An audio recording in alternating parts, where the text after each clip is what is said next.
啦，咁近日咧見到一盒新嘅眼影咧，就覺得好靚，諗都唔諗咧就買咗啦。咁佢就係咧 Charlotte Tilbury 嘅 Bejeweled Eyes to Hypnotize 嘅。咁啊開嚟俾大家睇。咁佢入邊咧就係咁樣有12隻色嘅，12隻色啦。咁咧佢1、2、3、1、2、3咁樣咧，已經即係佢設計好晒咧，你跟翻佢嘅步驟化咧就得㗎啦。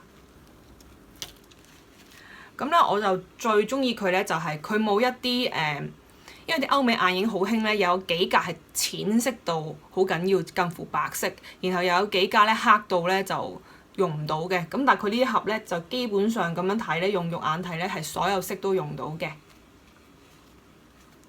咁咧我係第一次用 Charlotte Tilbury 嘅眼影啦。咁佢之前4格嗰啲已經覺得好靚嘅，但係我就冇買到，因為我覺得4格嗰個用法比較即係限制住我，永遠都係咁樣化，所以就冇買到。我一路都以為咧佢係同 Urban Decay 一樣咁 bulky 嘅，你睇下。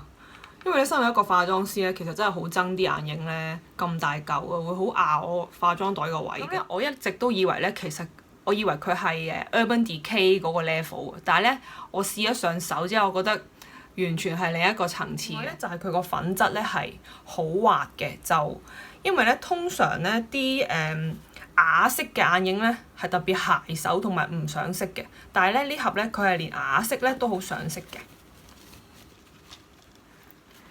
咁樣就但係我試上手咧就發覺就有一個少少嘅問題啦，就係你而家咁樣睇咧，你見到佢12色啦，好似格格都唔同咁，但係其實佢每一組咧，其實佢有2格係會好似嘅，例如呢一格同呢一格咧係會有啲似，呢2格睇落去唔係好大分別啦，但係其實上手咧呢2格係有啲似嘅，咁呢2格有啲似啦，咁呢2格珠光都係有少少似。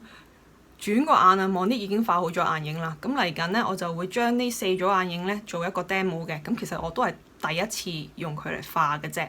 咁啊提大家啦，Monit咧係有個人化妝班嘅。如果有興趣嘅話咧，就 DM 我啦，即刻去片。